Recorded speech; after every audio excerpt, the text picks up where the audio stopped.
work, Lovette. You've successfully navigated the trials of air and earth, embracing mental clarity and grounding. Now, it's time for the mnemonic mirage. Water is the essence of adaptability and introspection. It reflects the truths hidden within. Now, step into the water. Allow the waters to surround you. Feel the fluidity and embrace the currents of your emotions. Water teaches us to go with the flow, to understand the depths of our emotions without letting it drown us. Water is the mirror to the soul. Dive into the depths of your feelings and let the clarity emerge. Only then can you find true balance.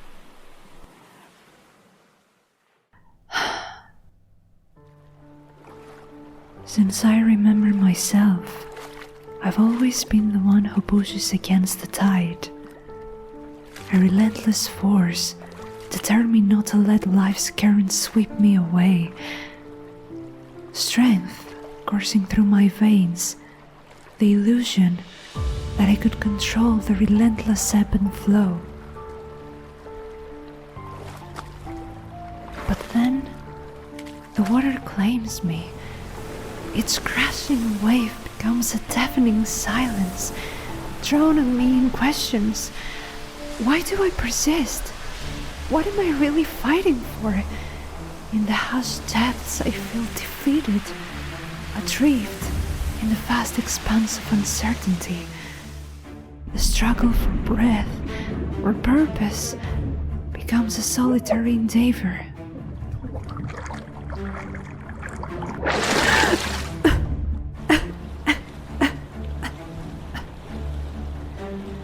Everything seems calmer now, but the tranquility is tinged with loneliness. I'm hesitant to confront my own reflection, fearing the void that might stare back. Who am I? And why am I navigating these treacherous waters? This question always lingers, haunting the edges of my consciousness. I meet my reflection, half expecting emptiness. Who am I? What if I never know? I am scared to look more than a split second, but my curiosity creeps inside of me. I need to see. Who am I? As I look, 3 figures appear. My friends. Then more of them. Then even more of them. In the watery looking glass, I see the family I've chosen. The people who became an important part of my life. The acceptance I've yearned for. But why?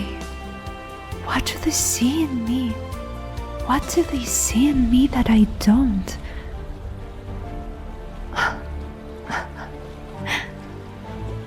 Does it matter? Who am I? Maybe I am Lovette, and that is enough for them, and maybe that should be enough for me.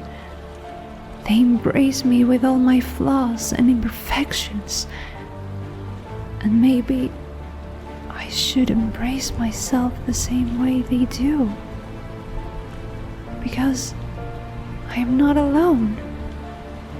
Their reflections mirror the acceptance I've craved, and in their eyes, I find redemption. As I gaze into the water, I realize I'm not defined by my thoughts. I am my actions, my feelings, my connections, a tapestry woven with both virtuous deeds and mistakes. I am the melody of my music, the brushstrokes of my talents, but not confined by the transient nature of my thoughts. I'm still in the process of creating myself. And I am not done yet. I'm not searching for who I am. I am creating who I am and who I will become. And I will be lucky enough to someday have it all done and figure it all out. In my reflection, I find a truer self, free from the shackles of doubt and uncertainty. For I am Lovette. I am Lovette the Bard. I am the song, which is not finished yet, and that is more than enough. Lovette, you made it. I did. Ah, Lovette, you faced the waters with courage, and now they are still. The reflection of your strength mirrors in these calm waves. But the journey is not over yet. The final trial awaits you. Fire, right? What does the element of fire represent? Fire symbolizes passion, determination, and the burning ambition within. It is the flame that sparks creativity and the force that propels us forward. Embrace the warmth and find balance in the blaze. All right, let's do it.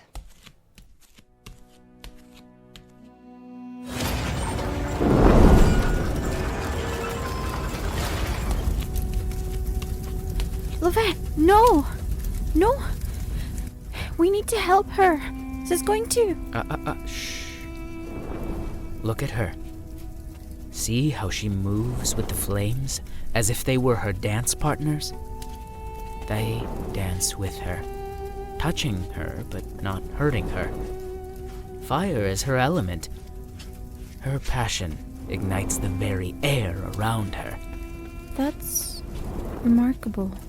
But how? It can't be. The flames don't just represent destruction and chaos. They embody transformation and power. You too possess that same transformative energy within you. No, there's no way. It was incredible. I felt so warm, and there was this music, exotic, like nothing I've ever heard before. Oh, I feel so inspired. Fire speaks to your soul, Lovette. It's your strong element, so keep it alive. Yes, I felt it too. Sionnach, are you alright? Did something happen? No, it's fine. I don't like the heat, that's all. Sionnach, you, as a druid, possess a unique connection to nature, one that should be stronger than any other.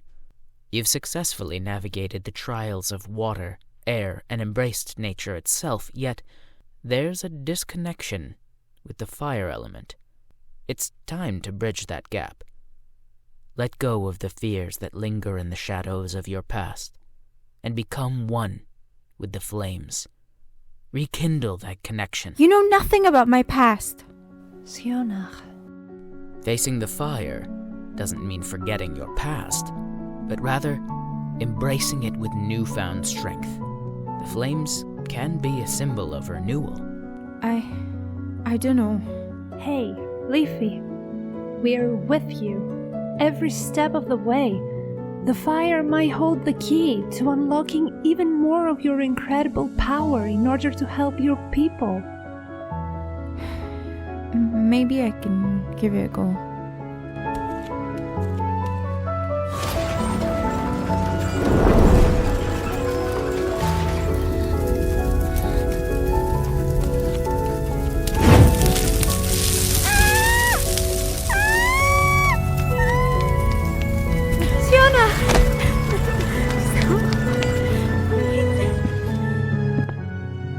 So, this is the dryad made through her life for?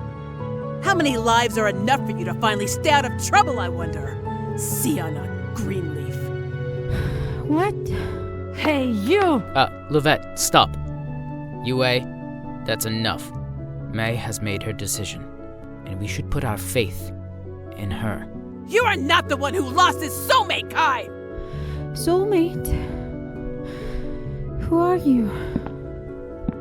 I'm Yue, May's wife. Water, earth, fire, Air. Long ago, the four nations lived together in harmony. Then everything changed when the Fire Nation attacked. only the Avatar, Master of all four elements, could stop them. But when the world needed him the most, he vanished.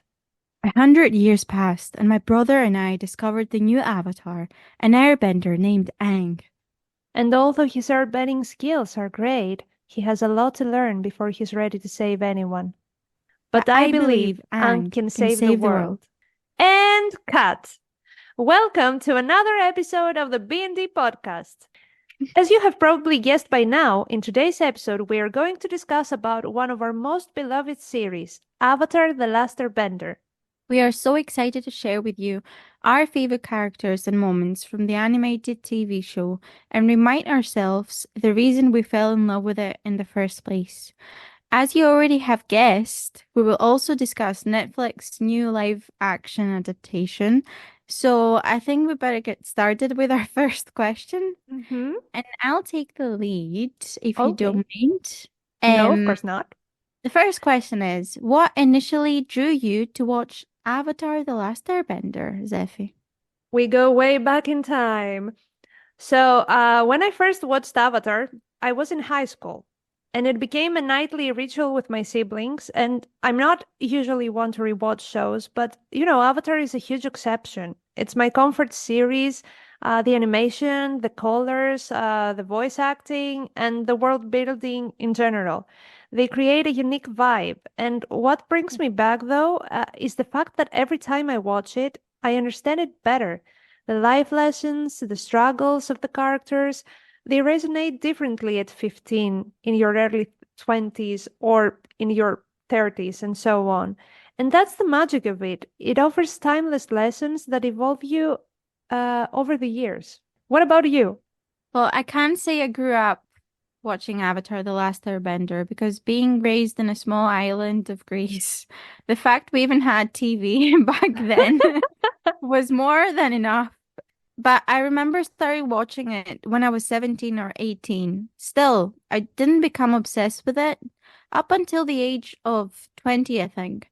It is so weird that an animated TV show meant to be for children had such an impact in my early 20s.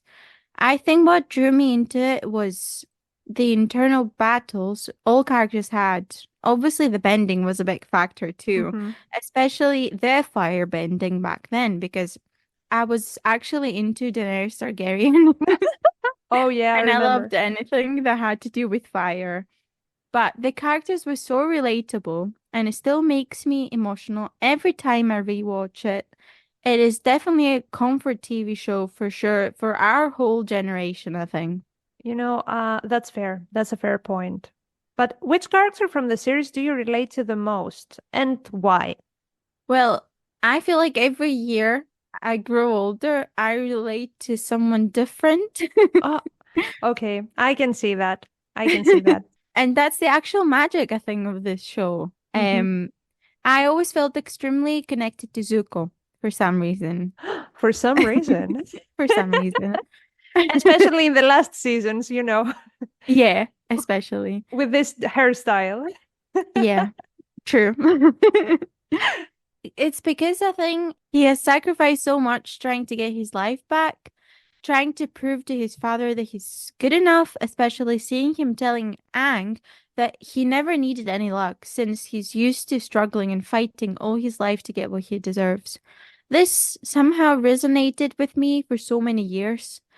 And also, let's not forget, he's the biggest edgelord. Oh, So it only yes. made sense for me that he's my favorite. But through the years, I feel more and more connected to Aang. His kind heart, his bubbly and silly little free spirit, the way he loves and respects nature and all animals. his need for peace and stillness of mind, his fairness and his immature heart. A true Gemini I am, and so is he. But what about you, Zephy? Well, I find it challenging to relate to just one character because, as you said, each of them embodies different aspects that resonate with me. For instance, Ty Lee's bubbly personality. I love Ty Lee. You are Tylee, literally. No, I'm not. I don't have the dexterity for this, but she reflects my energetic and outgoing side, while Katara's empathy, let's say, and dedication to helping others align with my own values. And I also see elements of myself in Azula. Okay, I'm not that crazy. Sometimes You're I not am. evil. You're not evil. I'm not evil, but the desire for acceptance and recognition, or Toph's independence and determination are characteristics I find within me too. So yeah, it's difficult for me to choose just one. I think it's for everyone. Yeah, and that's great because we are multidimensional people. So we can relate to just the one character, one specific character. We have many characteristics of many characters. That is true. Let's go down the rabbit hole, though. Mhm. What are some of your favorite moments or episodes in the series? Okay, I'll try to hold my excitement. Okay, I'm fine. I'm good. Okay, so one of my all-time favorite moments, I think it's when Katara uses blood bending for the Oh my first God. time. Okay, back in the day, it scared the daylights out of me. But now I just have pure admiration for this episode. And it's wild how your perspective changes as you grow up. And then there's that mind-blowing episode where Aang visits Guru Pathik's temple, if you remember, with the I chakras do, thing. yeah. Yeah, and chakras became my obsession right after watching that. And I went out to this rabbit hole, as you said, of researching everything about them. And it literally sparked a personal journey of spiritual exploration. It was a great episode. Also, Toph mastering metal bending. Oh my God. Legendary. Toph is legendary. That girl's strength and determination hit me like a truck. And it wasn't just a show moment, it became a real life inspiration to face challenges like a rock star. And that pun was intended, okay? And let's also not forget Yue sacrificing herself and becoming the moon is a total heartstring tugger. It's like a bittersweet masterpiece. The way she gives up her own life to save the one she loves, and she becomes the moon is so heroic. And let's not forget the Aang Zuko duo learning the dragon dance. The colors, the vibes, it's like an explosion of awesomeness. And I've seen so many incredible artworks inspired by that scene, and it's proof of how the show is a masterpiece. I could geek out about more moments, but I should stop here. Tell me about yours, because I am sure that our tastes are the same. They are the same indeed, but I swear, since you mentioned about her, that episode with the blood bending still gives me the creeps. Yes. I've been rewatching the show the past week, and I skipped that episode because it was really late at night and I couldn't really watch it. I'm not the only No. one who was petrified by that old lady. Still? Yeah. Oh. Okay, So that's so cute. scary. It's really scary. Also, I do know that whatever I choose to say now, I will have 100 more in my head right after we jump on to the next question. So I'm gonna test this theory now. Okay.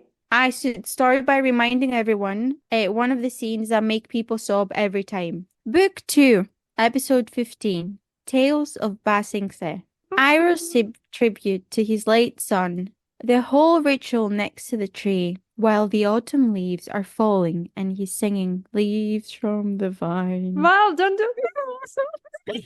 No, we won't cry. We won't cry. It's fine. I'm gonna go to the next. The one that you already mentioned, the dragon dance with Aang and Zuko. I think it's one of the most beautiful scenes on TV, and I'm not exaggerating. You're completely right about the colors. It's just It's actually a masterpiece, I think. Mhm. And you sacrifice. You know that I love the moon, right? Mhm. It You always adore the makes me. moon. I The moon do, adores you. maybe, but it always makes me emotional, like remembering it. But then I just remember also Sokka saying, my first girlfriend turned into the moon," and then Zuko saying back, "Oh, that's rough, buddy." I just I just burst into laughing.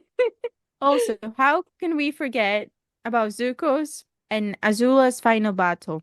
Oh my All the God. shades of blue and red. The moment that Zuko tried to save Katara, for all the Zutara shapers like me, a masterpiece. Don't get me started with this. It's another topic that if I start talking, people will get upset because I do feel strongly that Katara and Zuko were supposed to end up together. Sue me.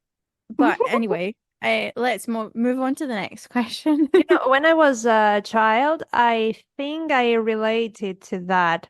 But now, I don't know. I like how Katara and Aang ended up together because for just one specific scene, that episode in which Katara was searching about her future, if you remember. Yeah, I do remember. And she was like, "Who is this strong element bender that I will end up with?" And then she sees Aang doing all this fire bending stuff with the volcano. And Sokka says, "Sometimes I forget how strong this man can be as an element bender." And she's like, "What? What did you say?" And that was the moment that It I was the shipped them. realization, I think, that Yes. he's quite strong.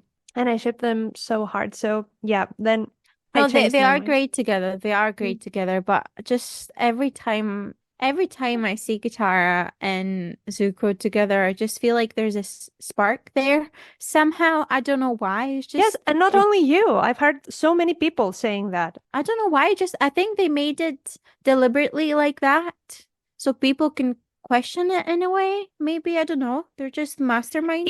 I don't even know. the Avatar did this, if you remember, in that episode in which they see this performance with the Oh ugly yeah. performance, and they're like Katara and Zuko are together, and in real life they're like, "Ooh," and they separate from each other, and then Aang is jealous, and he's like, "What? Is there something between them?"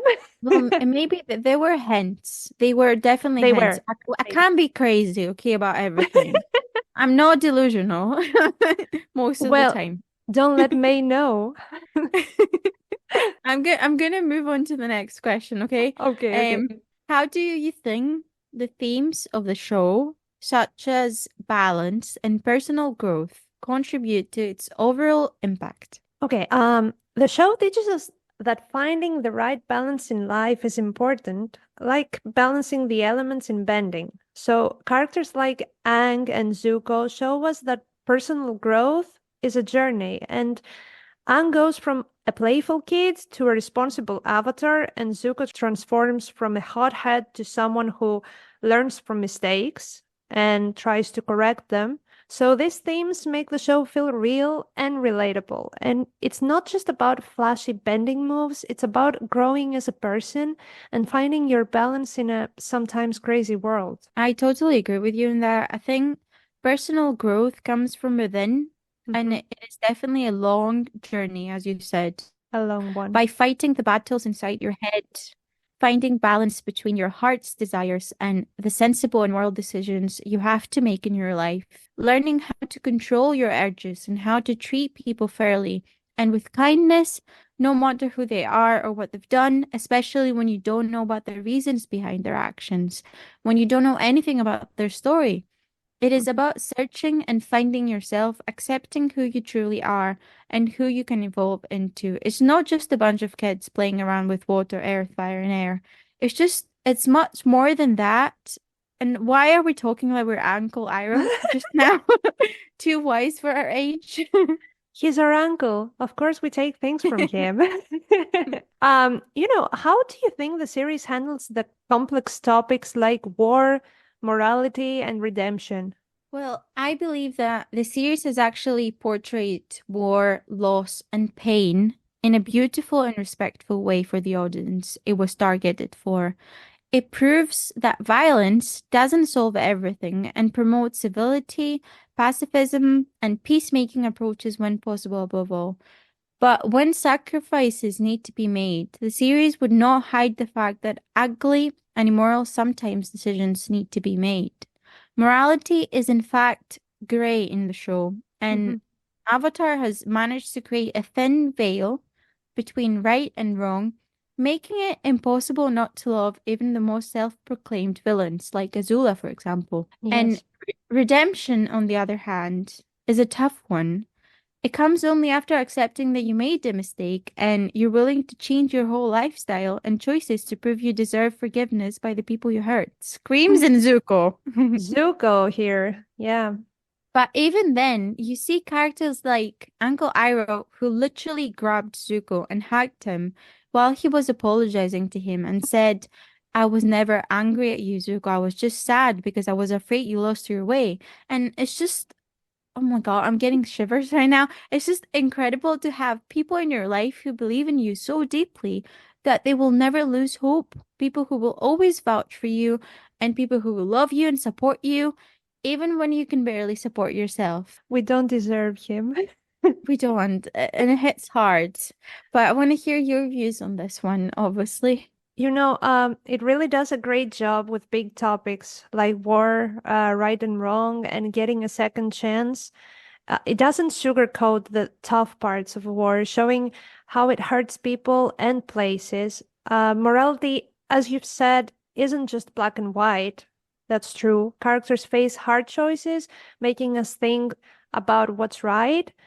And the redemption stories like Zuko's hit you in the feels. It's not just about saying sorry, it's about changing and proving yourself. So the show teaches that anyone can turn things around if they really try.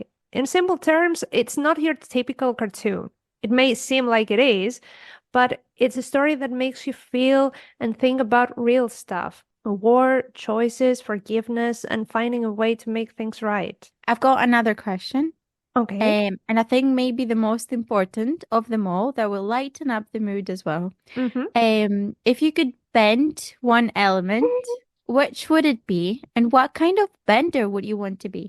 I'd say I'm totally into water bending. I don't know if I'm a water bender myself. I don't know. But water benders are so powerful because there is water everywhere around us. And I love that concept. And there's also something cool about how it flows and adapts, and water can be gentle or super powerful, and that flexibility is awesome. And it's not just about throwing punches, there's this graceful rhythmic vibe to it. And plus, the healing aspect adds a sweet touch, and the connection to the moon is so awesome and magical. So, yeah, water bending anytime. Oh, Aquarians, literally the water bearers of the zodiac signs. Here we are. Yeah, here we go again. Here we go. Yeah. It's again. Help it again. Help us again. Well, you definitely know my answer. Mhm. I promise it's not because I'm an air sign. It's definitely airbending for me. I can be a whirlwind of emotions all day long, but I can also be zen and at peace at times. I can wreck everything around me like a tornado if you cross me, but I can cool you down on a hot summer day with my cold breeze if I care deeply about you. And obviously, spirituality is very important to me as well. Self-reflection and introspection, and obviously avoiding conflict at all costs. Don't get me started on this. Zephy, I would rather die than having to confront people nowadays. I know. We've had so many discussions about this. That is true. Anytime I can feel it coming, I'm away, just like the wind.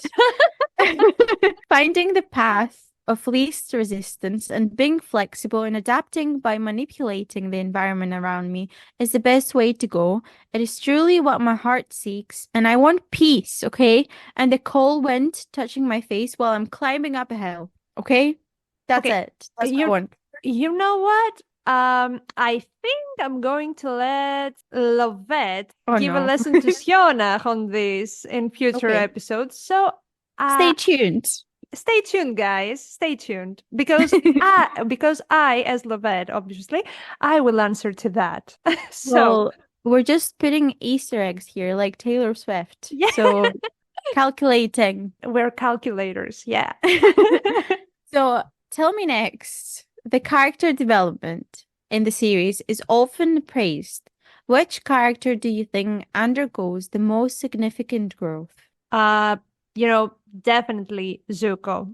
Yeah. And it's not because I'm biased or in love with him or No. anything like that.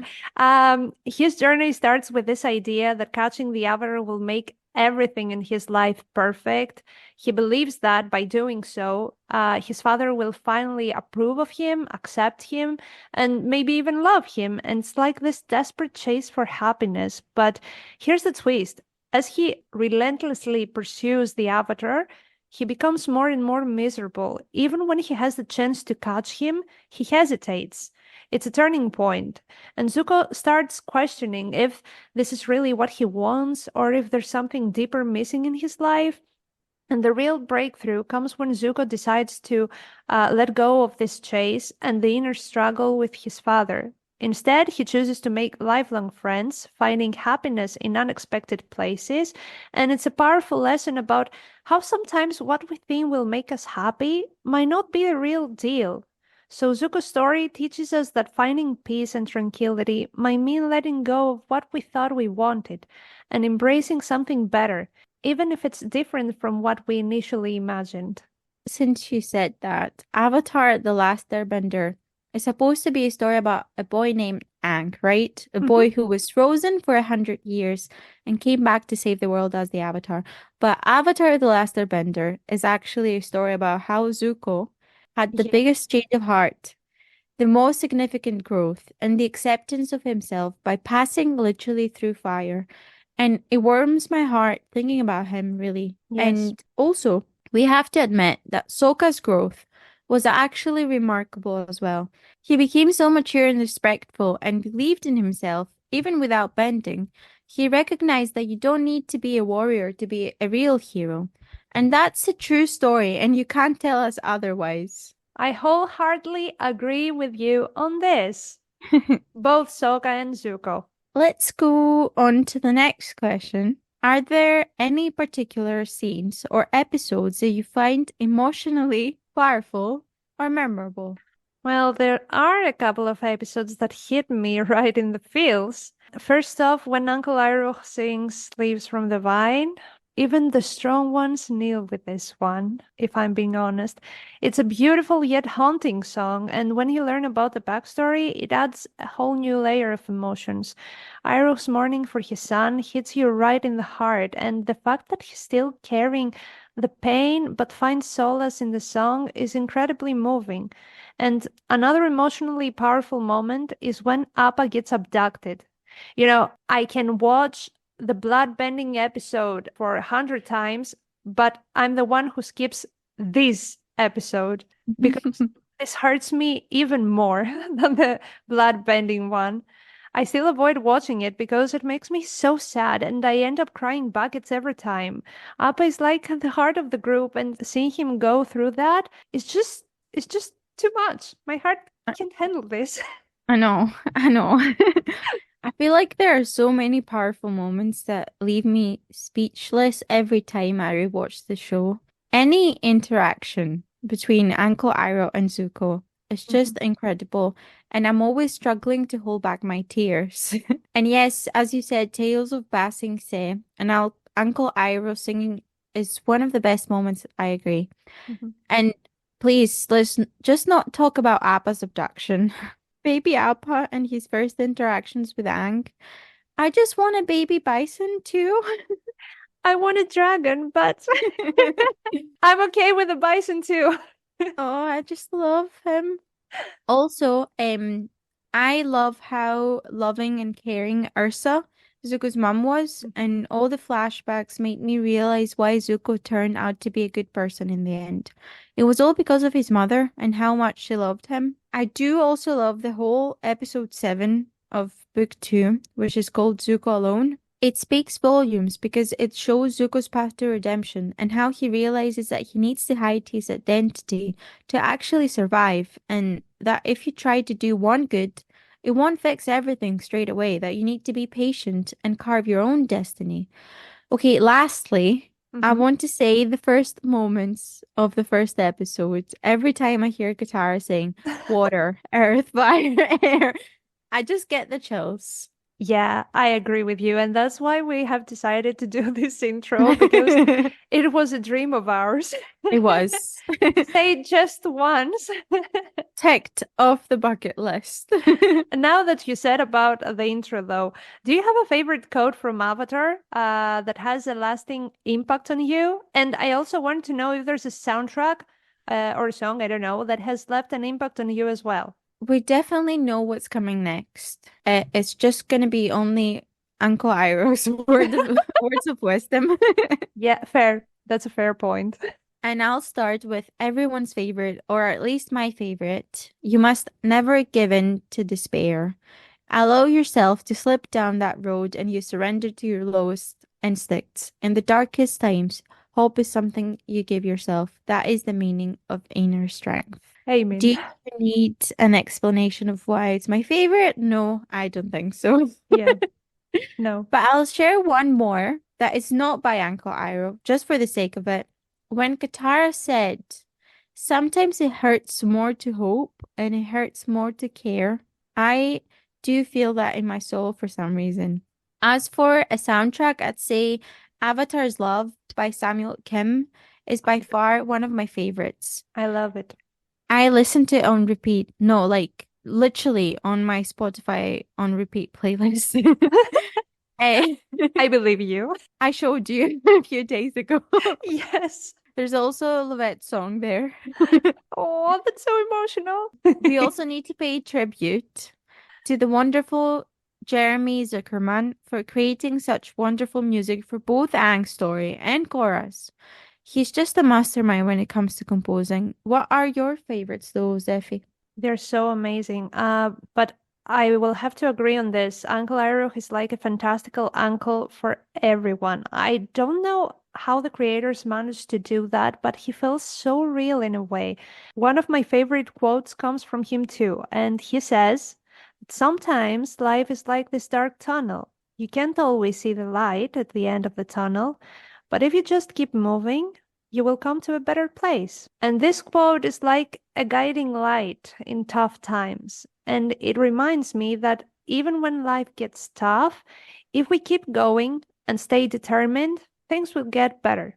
They will eventually get better. And it's a simple yet powerful message about hope. Now, about the soundtrack, guys, Leaves from the Vine is the song that will always make me cry by only listening to the first note. The voice actor for Uncle Iroh, Mako Iwamatsu, sang it beautifully in that specific episode, and knowing that he had just found out that he had cancer gives extra layers of emotion into his performance. Okay, I'm already teary by thinking about it. No, please don't. It's a song that hasn't been covered by other actors, and I really appreciate that. And it's the kind of song that stays with you forever. And I'll say that and I'll stop.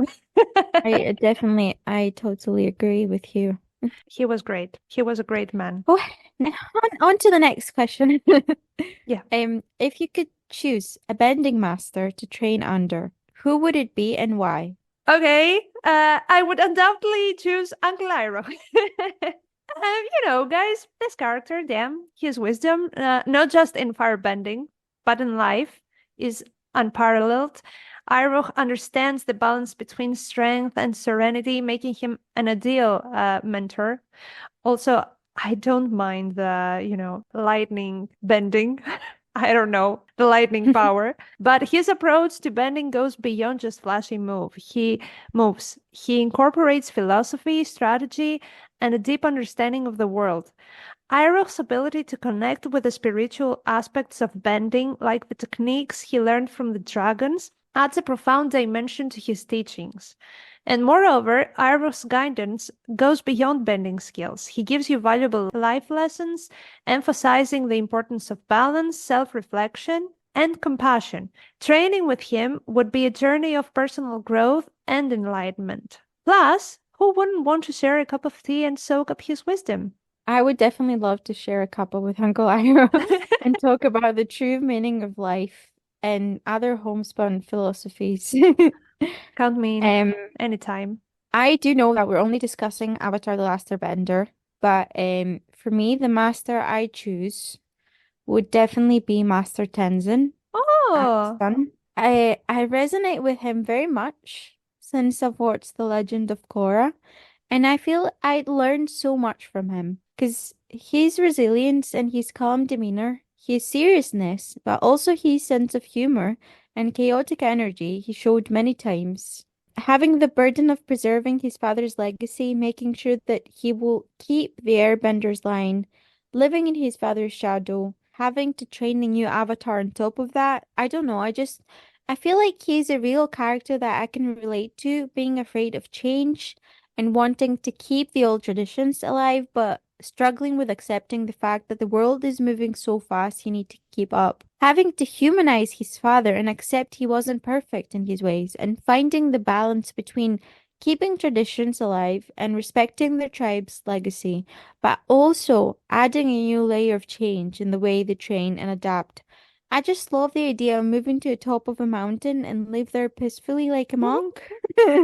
okay. I get where that comes from. What is your opinion about Avatar: The Last Airbender Mhm. live action show on Netflix? Okay. Um, Guys, you will give me some minutes for this, many minutes for this. I have like a few hours. I have a lot to say actually.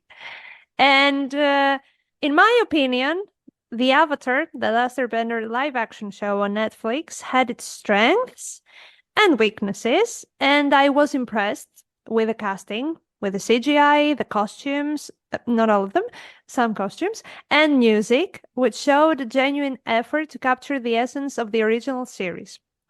However, I couldn't fully connect with the portrayal of the characters. For example, Team Avatar felt somewhat disconnected, lacking the chemistry and depth that made them beloved characters in the original series. One major issue for me was the rushed pacing of the storyline. I understand. I understand how hard it is to include so many episodes of the animation in just eight live action episodes. And while I understand that challenge of adapting a lengthy story into a shorter format, I felt that crucial character development and story arcs were sacrificed in the process. I do have to agree with you on that. Don't get me wrong. I won't be only angry about the things that I feel they were missing from it. I do appreciate the effort, and mostly I appreciate the actors involved. They all look really excited and respectful when it comes to the source material. But for example, the bonding between Katara, Aang, and Sokka, it was almost non-existent. Like we Agreed. didn't get to see them being kids because they are kids. Mhm. How are you going to fight for someone and sacrifice yourself for them if you don't have a moment to sit down and laugh about how Momo stole all the food or make fun of each other about something they barely know each other? It just Mhm. feels a bit rushed, and I agree with you. It had to be done because of the limitations of screen time, but they kept constantly trying to split the party so they didn't have enough time together, I feel. I agree so much on this. And a particular disappointment was the handling of Aang's training as the Avatar. In the animated series, Aang's journey to master the elements was a central focus, with each element representing significant growth and personal development. However, in the live action adaptation, Aang's training felt rushed, lacking in depth, and it never even happened, diminishing the impact of his character arc. He didn't learn any waterbending skills. And that was the whole point of the first book. I know. I do love Aang's goofiness when it comes to being forced to learn anything. He's literally a child, and I miss that aspect of him in the live action because, as you said, we only focused on how Aang wasn't there and that he feels he was a failure. but he never tried to fix that by becoming more powerful. I do hope they will change that in the next season.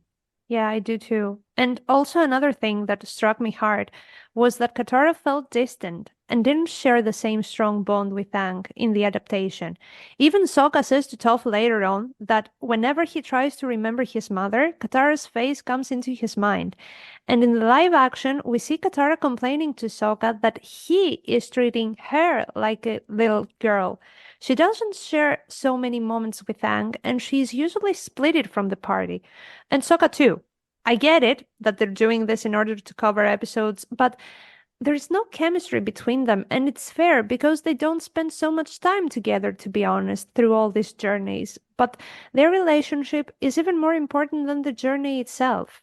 It's just watching all the videos they post on Instagram with all the actors enjoying themselves together hurt me even harder because they do have chemistry and they are friends in real life because they actually spend so much time together while filming. So in order to bond with someone, you need time together. And that was something that didn't actually happen in the live action. I also want to talk about the spirit world and Yue. Oh my God. This is the only thing that I found you being extremely angry about, and that says a lot because, as I said, I don't like conflict. Yeah. But Yue is an amazing character, and I loved her portrayal in both the animated and the live action, apart from the wig. But don't add things like her being able to travel in the spirit world into dreams as the fox Team Avatar met, or even make it so easy for everyone to go into the spirit world. It doesn't make any sense. Like, the Avatar literally exists for this specific reason, to connect with the spirits, because people cannot do it as easily. And next thing, they're going to say that it will be easy for everyone to bend both air and fire. Imagine No this. sense whatsoever to me. But to be so upset only about this, let's say it makes total sense to be upset because it changes everything about the world of Avatar.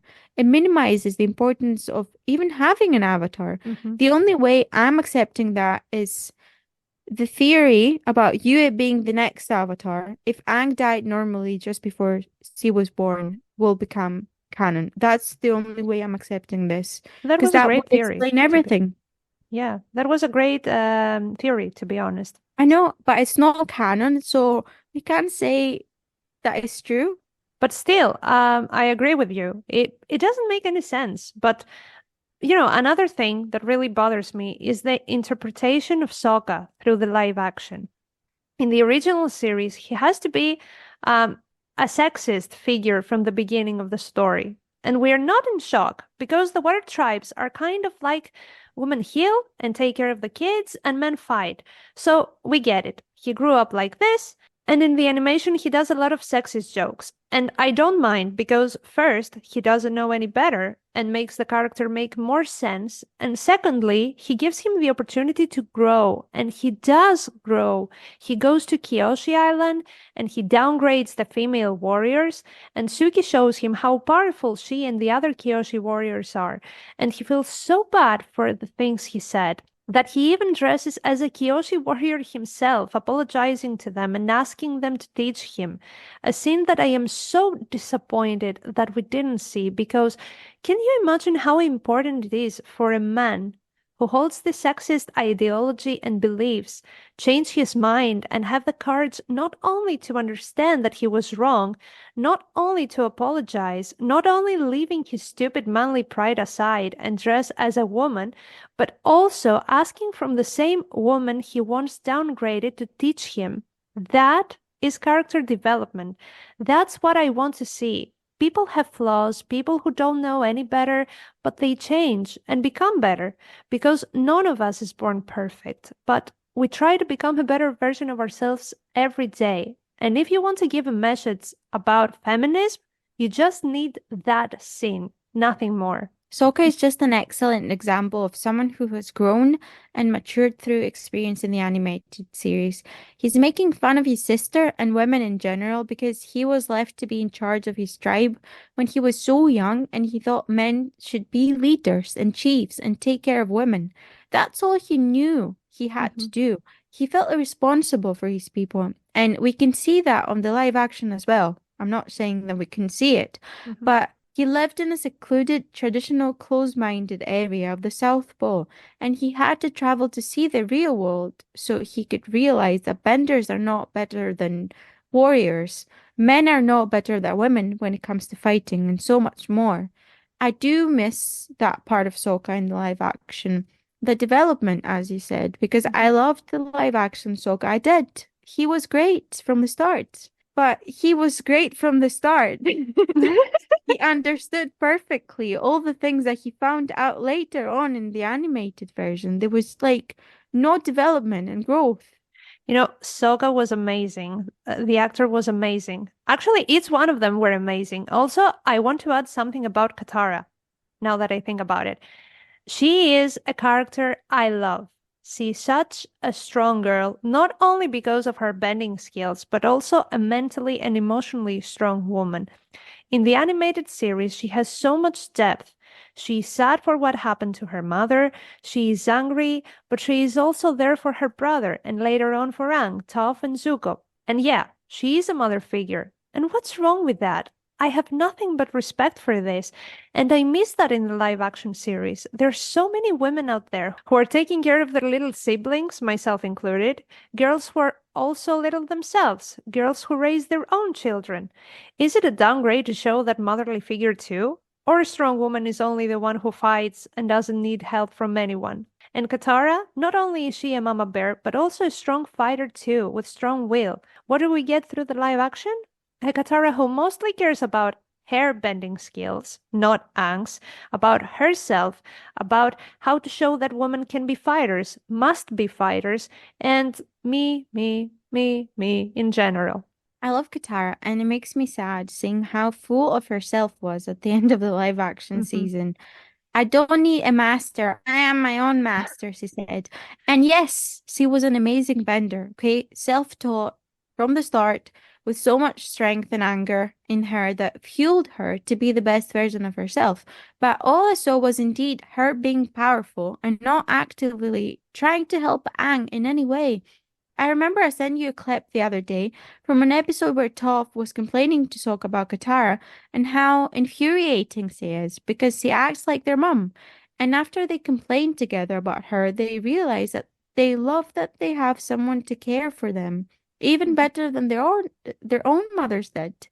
And that has been completely overlooked in the live action so far. And I'm going to say, because I do want to be hopeful that in the next season they will reconsider and they will try to show that part of the character as well. Because yes, he's an amazing bender and so powerful, but she's also caring too much for people and especially her family. And you know what I also miss? In the animated series, before they find Paco, Katara teaches Aang some of the bending skills she learned through the scroll. And Aang is the avatar. Aang, as the avatar, gets to learn these skills quicker and progress them too. And that makes Katara a bit jealous of Aang. I don't know why the show skipped this, but that was an important thing because they learn water bending together. And then she's more determined to be tough by Paco. And when he refuses, Aang also says that he doesn't want to learn water bending if he doesn't teach Katara.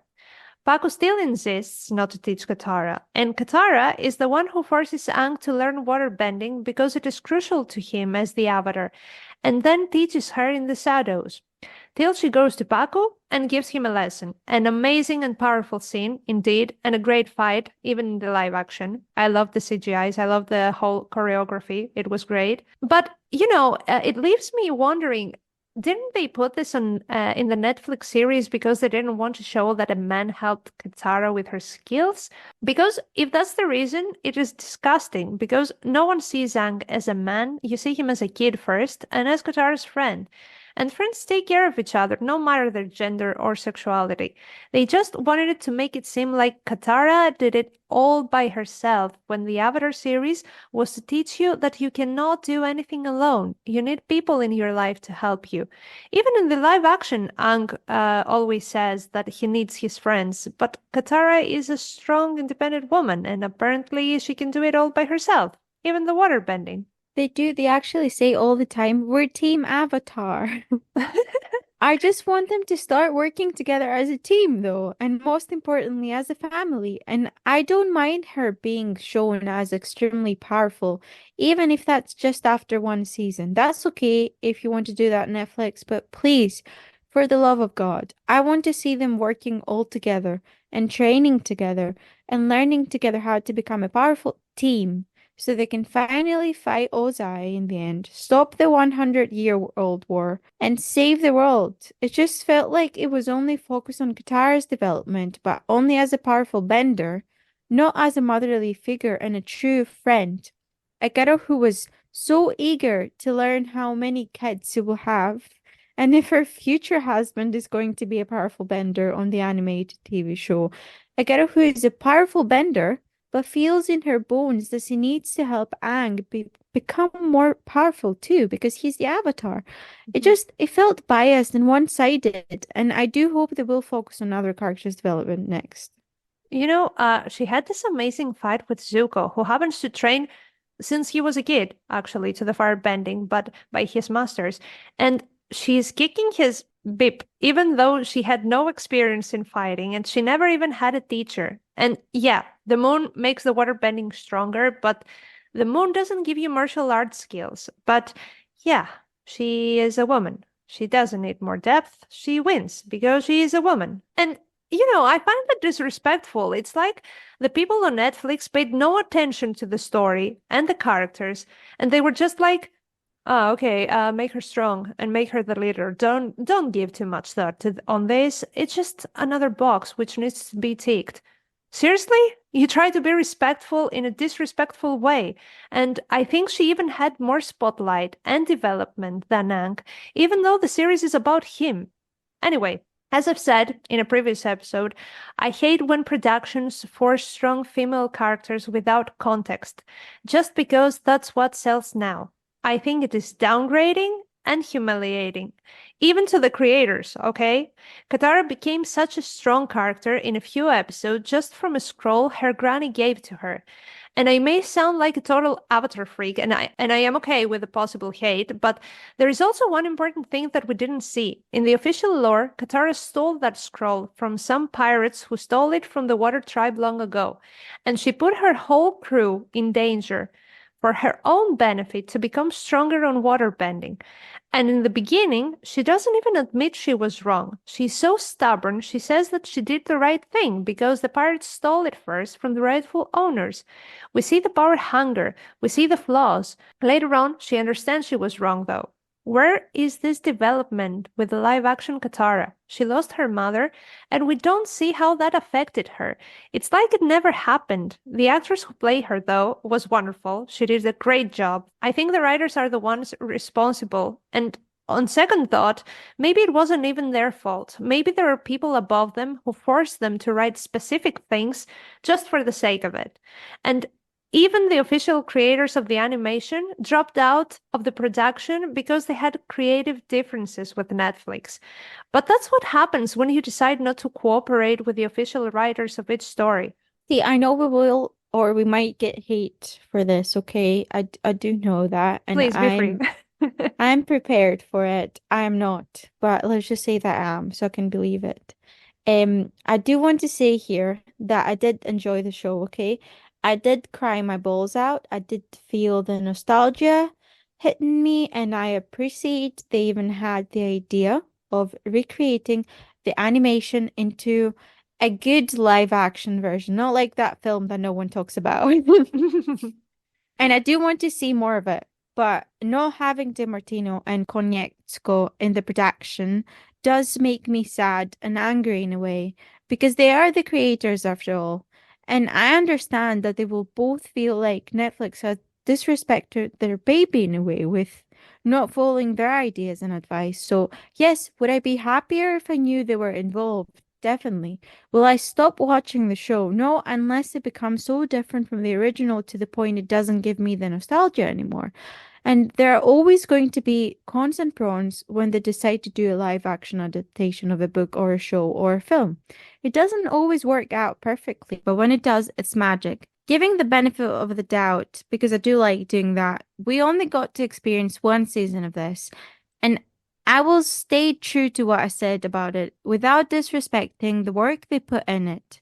But please, the fandom is vocal already, and everyone is talking about things they didn't like and things they liked. So get inspired by this and try to do justice and do better. Please, Netflix. And the same thing happened with Game of Thrones. Once George R. Martin was out, Game of Thrones became a disaster.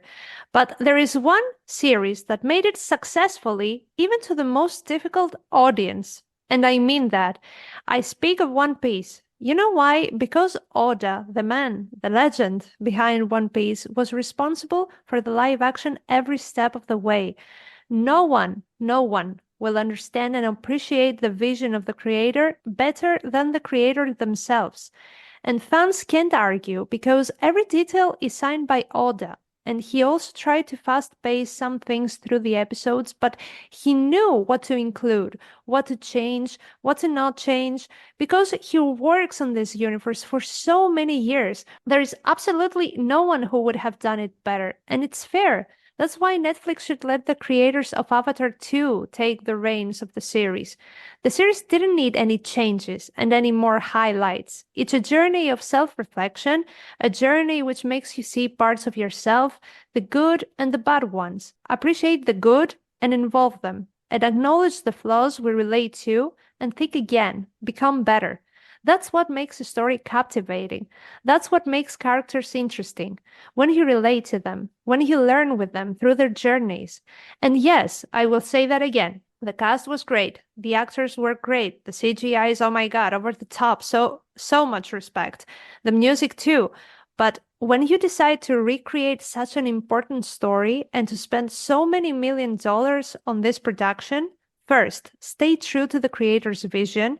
Second, understand the project, the story, the characters, the meanings. Third, don't do your own things just for the sake of the profits, and a lot of companies do that in the year of 2024. Fourth, don't try to give more meanings to an already meaningful story, because in the end, you downgrade the meaning it began giving from the start. And fifth, give characters personality. Give us something to relate to. We are not born fighters with super duper powers and knowledge and talents and a right mind. We develop all the skills in the process of life, and we make mistakes, and we learn, and we apologize, and we understand, and we move on, and not repeating them. And what's more beautiful than someone who struggles to become a better version of themselves? Aren't we all? I think every single day. Exactly. And, with Angle Iroh beside you, you never lose. But I think we've said a lot, and this episode will probably be a long one. Was it worth it? Yes. I feel the same way. Will I do it again? No. It was a hard episode to record, to be honest. So let's wrap it up here. Thank you for listening to us, guys, once again. And until next time, may all your rolls be a natural 20. Bye! Bye!